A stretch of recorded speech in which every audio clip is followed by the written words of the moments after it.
Hello students and welcome back to your own channel Sing Creations Education। आगाज NEET 2023 MCQ series का आज ये day 2 होने वाला है। अगर आप लोगों ने डे 1 की वीडियो नहीं देखी है तो प्लीज़ उसे ज़रूर जाकर देखिए। डिस्क्रिप्शन बॉक्स में उसका जो लिंक है वो मैं आपको दे दूंगी और यहाँ ऊपर आपको आई बटन पर भी उसका लिंक मिल जाएगा। उस वीडियो को ज़रूर देखिए। मैंने काफ़ी इंपॉर्टेंट क्वेश्चंस ऑफ बायोलॉजी आप लोगों को वहाँ पर सॉल्व करवाए हैं और इस सीरीज़ का एक ही मोटिव है कि आपकी कंप्लीट बायोलॉजी की रिविजन हो, ताकि ऐसे कई क्वेश्चंस आपको यहाँ पर देखने को मिले जो आपके फाइनल नीट 2023 के एग्जामिनेशन में भी आपको देखने को मिल सकते हैं। तो हर एक क्वेश्चन को आपको अच्छे से समझना है। किसी भी क्वेश्चन में कोई भी डाउट आता है तो आप नीचे कमेंट सेक्शन में कमेंट करके मुझे बता सकते हैं। I will try my best कि आपका जो डाउट है वो क्लियर हो जाए। सभी इंपॉर्टेंट MCQ इसके अंदर मैं जो है कवर करने वाली हूँ। हर एक चैप्टर इसके अंदर इन्वॉल्व है। ऐसा नहीं है कि पर्टिकुलर सिर्फ इसी चैप्टर के क्वेश्चंस हैं। अगर आपको ऐसे चैप्टर वाइज क्वेश्चन चाहिए तो वो भी आप नीचे कमेंट सेक्शन में कमेंट करके बता सकते हो, मैं वो भी आपको प्रोवाइड कर सकती हूँ। लेकिन अभी हमारी जो ये सीरीज चल रही है वो चल रही है कंप्लीट बायोलॉजी रिविजन, जिसके अंदर हर एक चैप्टर के क्वेश्चंस इस वीडियो के अंदर इन्वॉल्व हैं और अराउंड मैं आप लोगों को 1500 से भी ऊपर क्वेश्चन जो है वो प्रैक्टिस करा दूंगी, ताकि हर एक क्वेश्चन ऐसा हो नीट एग्जामिनेशन में बायो का जो आपने पहले सॉल्व किया हो। तो मेन मोटिव यही होता है कि अगर आप जितने ज्यादा क्वेश्चंस प्रैक्टिस कर लेते हो ना तो उतने ही ज्यादा चांसेस होते हैं कि आपको वैसे ही क्वेश्चंस आपके मेन एग्जामिनेशन में देखने को मिल जाएंगे। तो चलिए वीडियो को शुरू करते हैं बिना किसी देरी के। अगर आप लोग मुझे मेरे इंस्टाग्राम पेज पर फॉलो नहीं करते हैं तो प्लीज सिंग क्रिएशंस एजुकेशन नाम से मेरा इंस्टाग्राम पेज भी है। डिस्क्रिप्शन बॉक्स में आपको उसका भी लिंक मिल जाएगा, वहां पर आप जरूर फॉलो कीजिए। वहां पर आपको daily tips as well as कुछ नोट्स, उसी के साथ साथ शॉर्ट फ्लो चार्ट्स वाली जो पोस्ट्स हैं, फोटोज हैं, वीडियोस हैं, ये सब आपको वहां पर देखने को मिल जाती हैं, जो कि आपके लिए काफी ज्यादा इंपॉर्टेंट है, आपकी प्रिपरेशन के लिए बहुत ज्यादा इंपॉर्टेंट है। तो प्लीज जाकर के फॉलो कीजिए और इन सभी चीजों का फायदा उठाइए। तो बच्चों एक और चीज, अगर आप चैनल पर पहली बार आए हो तो प्लीज चैनल को सब्सक्राइब कर लो, बिकॉज ऐसी कई वीडियोज आपको इन फ्यूचर मिलने वाली हैं। जब तक आपका नीट 2023 के एग्जामिनेशन होने के बाद सिलेक्शन आपका नहीं हो जाता, जब तक आप MBBS कॉलेज को ज्वाइन नहीं कर लेते हो, तब तक मैं आपका साथ देने वाली हूँ और उसके बियॉन्ड भी। तो आप लोग इस चैनल को सब्सक्राइब कर लो, बिकॉज आपकी कंप्लीट हेल्प इस चैनल के थ्रू होने वाली है, चाहे वो स्टडी को लेकर हो या फिर काउंसलिंग को लेकर हो। ठीक है, तो चलिए वीडियो को शुरू करते हैं बिना किसी देरी के। पहला क्वेश्चन यहाँ पर आ चुका है। अगर आप लोगों को इस क्वेश्चन को पढ़ने के लिए ज्यादा टाइम चाहिए तो आप वीडियो को पॉज करके आराम से पढ़ सकते हो। अदरवाइज अगर मेरे बोलते बोलते आप लोगों को इसका आंसर पता चल गया है तो आप नीचे आंसर कमेंट नहीं करोगे, आपको सिर्फ एक नोटबुक लेकर के बैठनी है और आपको ये देखना है कि अगर आपका आंसर जो है वो सही है तो आप खुद को 4 मार्क्स दोगे और अगर आपका आंसर गलत है तो -1 कर लोगे। ओके, और लास्ट में, वीडियो के लास्ट में आप लोगों को नीचे कमेंट सेक्शन में कमेंट करना है कि आपका स्कोर कितना है। जिसका हाईएस्ट स्कोर जाएगा उस बच्चे का जो कमेंट है वो मैं पिन करने वाली हूं। तो बच्चों जल्दी से लाइक कर दो वीडियो को और हम स्टार्ट करते हैं पहले क्वेश्चन के साथ। The principle of competitive exclusion was initiated by. Competitive exclusion का जो प्रिंसिपल था वो किसने दिया था, बताओ? Verhulst and Pearl, C. Darwin, G.F. Gause या फिर मार्क अर्थर? आप चाहो तो वीडियो को पॉज कर सकते हो and the correct option here will be option number C, G.F. Gauss. ठीक है, कॉम्पिटिटिव एक्सक्लूजन का मतलब क्या होता है? इसका मतलब है दो स्पीशीज जो है वो को एग्जिस्ट नहीं कर सकती if they occupy exactly the same niche. ठीक है, यानी कि रिसोर्सेज अगर उनके सेम हैं और उनको सेम रिसोर्सेज चाहिए तो दो स्पीशीज एक साथ को एग्जिस्ट नहीं कर सकती, और ये प्रिंसिपल G.F. गॉस ने दिया था। Large woody vines are more commonly found in. Woody vines जो है वो आपको कहां पर देखने को मिलती हैं? And the correct option here will be option number D, tropical rain forest. Simple ecology questions हैं, ठीक है। Maximum number of existing transgenic animal is of, यानी कि आज के टाइम में जो ट्रांसजेनिक एनिमल एग्जिस्ट करते हैं उनमें सबसे ज्यादा नंबर किसका है? A, pig, B, fish, C, माइस या D, काउ? बच्चों मैं देख रही हूँ आप में से ज्यादातर बच्चे जो है वो प्रेजेंट हैं लेकिन लाइक नहीं कर रहे हैं, तो जल्दी से लाइक कर दो, फिर हम नेक्स्ट क्वेश्चन की तरफ बढ़ेंगे और इस क्वेश्चन का आंसर देखते हुए जाएंगे। जल्दी से वीडियो को लाइक कर दो। ये हुई ना बात, शाबाश, है ना। तो अब जल्दी से इसी तरह से अच्छे बच्चों की तरह बात मानते हुए इस क्वेश्चन का आंसर बताओ। And the correct option here will be option number C, mice. ठीक है, माइस के ऊपर आपने सुना होगा, जैसे देखो माइक्रो ऑर्गेनिजम्स में जो हमारा ई कोलाई होता है, एक सेकेंड, माइक्रो ऑर्गेनिजम्स में जो हमारा ई कोलाई होता है सबसे ज्यादा उसी के ऊपर एक्सपेरिमेंट किए जाते हैं। वैसे ही एनिमल्स जो हैं उनमें सबसे ज्यादा माइस के ऊपर जो है वो काम किया जाता है, चाहे वो कोई सा भी एक्सपेरिमेंट हो। प्रेफरेबल रैबिट हो गया, माइस हो गया, इन सब के ऊपर जो है एक्सपेरिमेंट किए जाते हैं। तो आज के टाइम में सबसे ज्यादा मिलने वाले ट्रांसजेनिक एनिमल्स माइस ही हैं। ठीक है, ऑप्शन नंबर सी। तो नेक्स्ट क्वेश्चन की तरफ हम आ गए हैं। Tobacco plants resistant to a nematode have been developed by the introduction of DNA that produced in the host cell. जो टोबैको प्लांट्स हैं वो रेजिस्टेंट होते हैं निमेटोड के, और ये जो है इन्हें डेवलप किया गया है by the introduction of DNA that are produced in the host cell. तो ये कौन सी कंडीशन है? Option number A, both the sense as well as antisense RNA. Okay, the bacterial structure which helps in respiration and DNA replication is, कौन सा ऐसा bacterial structure है जो डीएनए के रेप्लिकेशन में भी उसकी हेल्प करता है और रेस्पिरेशन में भी हेल्प करता है?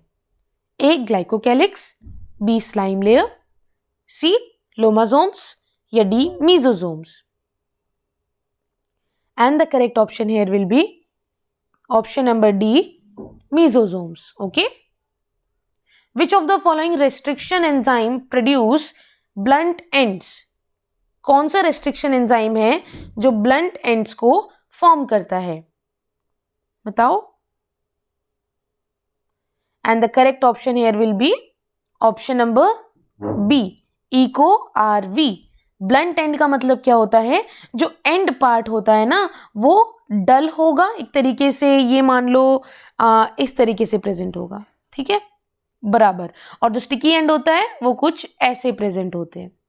ठीक है, कि यहां पर भी एक आपका आके फ्रेगमेंट लग सकता है और यहां पर भी फ्रेगमेंट लग सकता है। Clear? An example of endomycorrhiza is, बताओ। Option number exactly A, glomus is a good example of endomycorrhiza, right? Endomycorrhiza। अगले क्वेश्चन पे चले, लाइक करो जल्दी से, देन हम अगले क्वेश्चन पे चलने वाले हैं। जल्दी से लाइक कर दो। अच्छा मुझे बताओ एंडोमाइकोरहाइजा क्या होता है? क्वेश्चन का आंसर तो आप लोगों ने बता दिया। एंडोमाइकोरहाइजा जिस बच्चे को पता है जल्दी से हैंड रेज करो। Very good. एंडोमाइकोरहाइजा जो है ये एक नाम से पता चल रहा है, माइकोरहाइजा यानी कि रूट्स और फंगस का कोई ना कोई रिलेशनशिप है। तो ये एक सिम्बायोटिक रिलेशनशिप होता है, म्यूचुअली सिम्बायोटिक रिलेशनशिप होता है बिटवीन किसके बीच में? माइको मतलब फंजाई और राइजा मतलब रूट। रूट किसकी? Plant roots. ठीक है, प्लांट की रूट्स। तो fungi plus plant root is mycorrhiza. ठीक है। Nitrogen content in amide is, nitrogen content जो अमाइड में होता है वो कितना होता है? Option number B, more than amino acid. Exactly, amino acid से ज्यादा होता है। ठीक है, जितने अमाइनो एसिड होंगे उससे ज्यादा प्रेजेंट होगा। कितना होगा? कितना होने वाला है?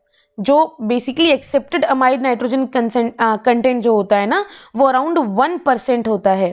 ठीक है, तो इसके अकॉर्डिंग हम देखें, इसके अकॉर्डिंग अगर हम देखें कि why there are more amino acids and less amides, या फिर more amides and less amino acid, तो इस कंडीशन के अंदर बड़ा ही सिंपल सा आंसर है दैट अमाइड्स जो होते हैं वो मॉलिक्यूल होते हैं जिनके पास नाइट्रोजन एटम होता है which is connected to the carbon atom of a carbonyl group.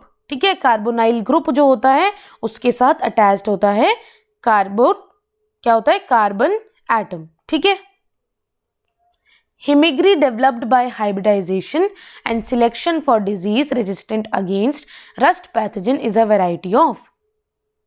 Himgiri जो हाइब्रिडाइजेशन से बनाई गई है और उसे सिलेक्ट किया गया है for disease resistance against the rust pathogen, वो किसकी वैरायटी है? Option number D, wheat. Okay. Among the following edible fishes, which one is a marine fish having rich source of omega-3 fatty acid? ये आपकी body के लिए काफ़ी अच्छा होता है omega-3 फैटी एसिड, तो ज़रूरी नहीं है आपको फिशेस से ही मिलेगा, बाकी दूसरे सोर्सेज से भी मिल सकता है। Correct option here will be mackerel. Okay. Leaf tendrils are found in, leaf tendrils किस में पाए जाते हैं? पी, क्यूकम्बर, ग्रेप वाइन या ऑल ऑफ दीज? बताओ। Correct option here will be option number A, pea. तो अब तक 10 क्वेश्चन हो चुके हैं, एग्जैक्टली 11 हो चुके हैं, लेकिन मैं 10 मान के चलती हूँ कि 10 क्वेश्चन हो चुके हैं। जिस बच्चे के 40 पूरे मार्क्स हैं वो कमेंट करो और आपका जो भी स्कोर है वो कमेंट करो और अपने मार्क्स को देखो कि अगले 10 क्वेश्चन में आप कितना इंप्रूव करते हो। ओके, इससे आपको अपनी इंप्रूवमेंट को एनालाइज करना समझ में आएगा और कैसे एनालाइज करते हैं ये भी आपको पता लगेगा। Next question is question number 12। Specialized epidermal cell surrounding the guard cell are called. वो स्पेशलाइज्ड एपिडर्मल सेल जो गार्ड सेल को सराउंड करते हैं उन्हें हम क्या कहते हैं? Subsidiary cell. क्या कहते हैं? Subsidiary cell. If Mendel dihybrid cross for seed shape and seed color, the F2 progeny produced with genotype is this are respectively, यानी कि अगर जो जीनोटाइप ये है तो मेंडल का जो डाईहाइब्रिड क्रॉस है उसमें प्रोजेनी जो बन गई है वो क्या बनेगा? आपको रेशियो बताना है and the ratio here will be option number C, 2:2:4:1। आप इसकी क्रॉसिंग ओवर कराकर देख लेना, you will get the answer. ठीक है। Which of the following is not used mainly as biocontrol agents? इनमें से बायो कंट्रोल एजेंट के जरिए मतलब की तरह हम किसको नहीं यूज करते हैं? Correct option here will be option number D, anabaena. ठीक है। Which of the following, anabaena आपको पता है ना कहाँ यूज होता है? Nitrogen fixation. Okay. Which of the following is not a pyrimidine? इसमें से पिरिमिडीन कौन नहीं है? Option A cytosine, option B uracil, option C guanine, option D thymine. बताओ। Correct option here will be option number exactly C, guanine. ठीक है, क्योंकि जो आपके साइटोसिन हो गया, थाइमीन हो गया, थाइमीन के अपोजिट एक आपका यूरेसिल हो जाता है जो आरएनए में प्रेजेंट होता है, ये आपके होते हैं पिरिमिडीन, और जो आपका एडेनिन और ग्वानिन होता है वो आपके होते हैं purines. Okay. Arrange the following event of meiosis in correct sequence. ये आपके सामने चार इवेंट हैं किसके? मियोसिस के, रिडक्शनल डिवीजन के, और आपको इसे करेक्ट सीक्वेंस में क्या करना है? अरेंज करना है। तो जल्दी से वीडियो को पॉज करके आप अरेंज करो, देन मैं आगे आपको आंसर इसका बताऊंगी एक्सप्लेनेशन के साथ। The correct option here will be option number C, which says BACD। ठीक है, इसका मतलब क्या हुआ कि सबसे पहले साइनेप्सिस होगा, देन आपका क्रॉसिंग ओवर होगा, देन आपका टर्मिनलाइजेशन ऑफ काइजमाटा होगा, और लास्ट में disappearance of nucleolus.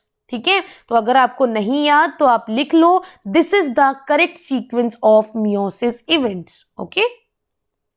A non proteinaceous enzyme is, इनमें से आपको पता है एंजाइम जो होते हैं these are proteinaceous in nature, तो ऐसा कौन सा एंजाइम है इन चार ऑप्शंस में से जो नॉन प्रोटीनेशियस एंजाइम है? ठीक है,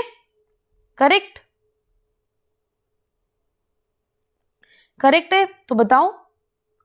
ऑप्शन नंबर ए, लाइसोजाइम। ठीक है, लाइसोजाइम एक नॉन प्रोटीनेशियस एंजाइम है।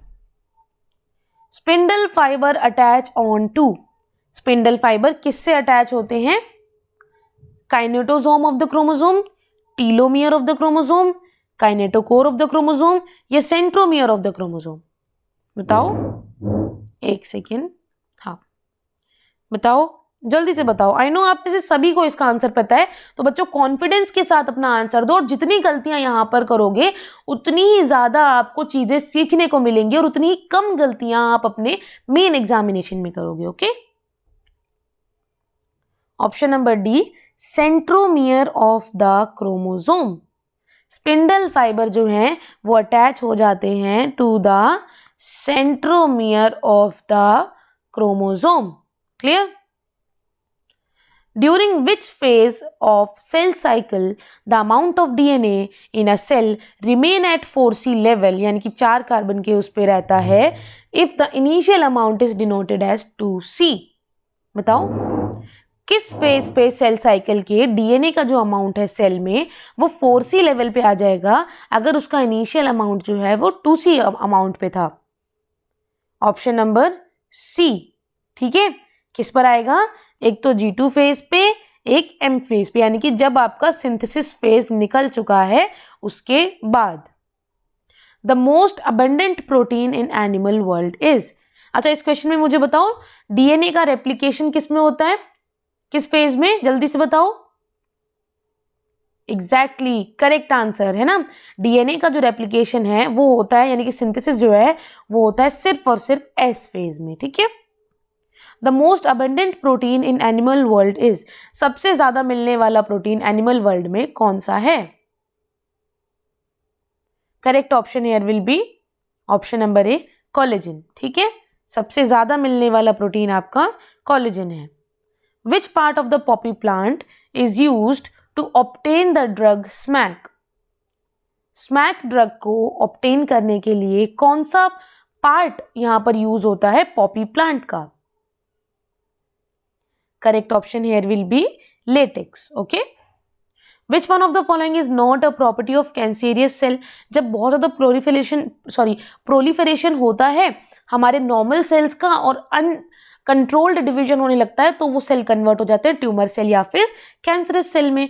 आपको बताना है नीचे दी गई जितनी भी आपकी ये प्रॉपर्टीज हैं इनके अकॉर्डिंग किस प्रॉपर्टी के अंदर ये कैंसरस सेल्स जो हैं वो फॉल डाउन नहीं करते हैं। And the correct option here will be option number B, they show contact inhibition. ठीक है, ऐसा नहीं है जबकि ये दूसरे सेल्स के कॉन्टैक्ट में आते हैं तो उनके साथ भी उनका भी अनकंट्रोल्ड डिवीजन कराते हैं। Which one of the following set of disease is caused by bacteria. इनमें से कौन सी डिजीज है जो बैक्टीरिया कॉज कर रहा है? दो डिजीज का यहाँ पर पेयर बनाया गया है, आपको उस पेयर को एनालाइज करना है और देखना है किस पेयर के अंदर दोनों वो डिजीज हैं जो बैक्टीरिया ही कॉज कर रहा है। Correct option here will B chlorella. ठीक है, एंड टेटनस। कॉलेरा और टेटनस। ठीक है, ये टेटनाई करता है और क्लोरेला को हमें विब्रियो कॉलेरा कॉज करता है। ठीक है, in an ecosystem the rate of production of organic matter during photosynthesis is termed as। ये देखो आपके सामने डेफिनेशन लिखी है, आपको बताना है ये किसकी डेफिनेशन है। इकोसिस्टम में जब हम ऑर्गेनिक मैटर को प्रोड्यूस करते हैं रेट ऑफ प्रोडक्शन जो उसका होता है वो फोटोसिंथेसिस के दौरान जब देखा जाएगा that will be termed as exactly gross primary productivity. Option number B. Okay, कितने बच्चों को सही है? लाइक करो वीडियो को जल्दी और कमेंट सेक्शन में कमेंट करके बताओ मुझे कितने बच्चों का ये आंसर सही है। फिर हम नेक्स्ट क्वेश्चन पे बढ़ेंगे। हाँ जी, बिल्कुल सही है ना, इतने सारे बच्चों का सही है तो वेरी गुड। आप लोगों को इसी तरीके से इसी जोश के साथ अपने आगे आने वाले जितने भी क्वेश्चन सबको सॉल्व करना है और नीट एग्जामिनेशन की बायो में काफी अच्छा स्कोर करना है। Okay, industrial melanism is an example of. इंडस्ट्रियल melanism is an example of option number B natural selection. ठीक है, इंडस्ट्रियल मेलेनिज्म जो है डार्विन ने दिया था ना नेचुरल सिलेक्शन का पार्ट, तो इंडस्ट्रियल मेलेनिज्म नेचुरल सिलेक्शन का पार्ट है। Clear? Which enzyme will be produced in a cell in which there is a nonsense mutation in the lac-Y gene? बताओ। Option number A lactose permease and transacetylase, lactose permease या option number C transacetylase और option number D beta galactosidase. Option number D beta galactosidase lac Y gene के लिए which enzyme will be produced in a cell which there is a nonsense mutation in lac Y gene. ठीक है, तो ये दोनों ही आपको lack Y gene के लिए देखने को मिल जाएंगे, ट्रांस एसिटाइलेज और लैक्टोज परमिएज भी। लैक्टोज परमिएज अकेला भी, ट्रांस एसिटाइलेज भी, लेकिन बीटा गैलेक्टोसाइडेज आपका जेड के लिए होता है। ठीक है, removal of RNA polymerase 3 from nucleoplasm will affect the synthesis of। अगर हम RNA polymerase 3 को जो है उसको रिमूव कर देते हैं from the nucleoplasm, it will affect the synthesis of. क्या नहीं बन पाएगा? आरएनए पॉलीमरेज से क्या बनता है बच्चों? ऑप्शन नंबर सी टीआरएनए जो है वो आपका नहीं बन पाएगा। ठीक है, एक second, give me a second. हाँ, जो आपका टीआरएनए है वो यहां पर नहीं बन पाएगा। टीआरएनए क्या होता है जल्दी बताओ? ट्रांसपोर्टर है ना, ट्रांसपोर्टर आरएनए। और ये क्या करता है? अमाइनो एसिड्स को जो है लेकर के आता है और हमारे एमआरएनए से जो हमें प्रोटीन बनाना है उसके कोडिंग रीजन से आकर कनेक्ट होता है। ठीक है, और आकर के क्या करता है? अमाइनो एसिड को उसके साथ ज्वाइन करता है स्पेसिफिक के लिए। Expressed sequence tag EST refers to, बताओ। ऑप्शन नंबर डी, बताओ क्या ऑप्शन सही हो सकता है? अगर हम एक्सप्रेस्ड सीक्वेंस टैग्स को रेफर करें तो वो क्या होंगे? Polypeptide expressed, DNA polymorphism, novel DNA sequences, या genes expressed as RNA. Option number D, वो जीन जो एक्सप्रेस होते हैं as RNA are known as expressed sequence tags. Okay, snapdragon में एक रेड फ्लावर है, उसको क्रॉस किया गया व्हाइट फ्लावर के साथ और F1 जनरेशन में मिला पिंक फ्लावर। ठीक है, जब उस पिंक फ्लावर को सेल्फ उसकी क्रॉसिंग ओवर कराई गई तो F2 जनरेशन में मिला व्हाइट फ्लावर। इस स्टेटमेंट को आपको बताना है कि क्या हो रहा है इसमें। मेंडल का यहां पर फॉर्मूला लगाओ और सही आंसर बताओ। Option number C, law of segregation यहां पर है, तो मतलब लॉ ऑफ सेग्रीगेशन जो है वो यहां पर अप्लाई नहीं हो रहा है, क्योंकि मेन यहां पर जो आपका डिवीजन हो रहा था उनका मिक्सचर आपके पास आ रहा है एंड देन वापस से जो प्रोजेनी, पेरेंट प्रोजेनी है उसके अकॉर्डिंग वर्क हो रहा है यहां पर, है ना। Fetal ejection reflex in human female is induced by. भाई जब डिलीवरी के टाइम पर फीटल इजेक्शन होना होता है तो उसका जो रिफ्लेक्स जो जनरेट होता है ह्यूमन फीमेल की बॉडी में वो किसके द्वारा इंड्यूस होता है? Correct option here will be option number D, fully developed fetus and the placenta. जब फीटस कंप्लीटली डेवलप हो जाता है तो वो सिग्नल प्रोड्यूस करता है, इंड्यूस करना शुरू करता है कि भाई अब रिफ्लेक्स एक्शन प्रोड्यूस होगा और जो डिलीवरी है उसके होने का टाइम जो है वो आ चुका है। तो आई होप बच्चों आपको ये सारी क्वेश्चंस जो है वो पसंद आए होंगे। किसी भी क्वेश्चन में कोई भी डाउट है तो नीचे कमेंट सेक्शन में कमेंट करके बताओ। अगली वीडियो के साथ मिलते हैं थर्ड डे की वीडियो, जो कि आपको काफ़ी ज़्यादा हेल्प करेगी।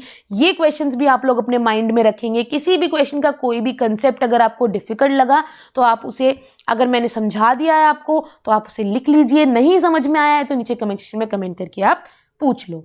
ठीक है, ओके। तो गाइस मिलते हैं नई वीडियो के साथ, तब तक के लिए have a good day, bye bye.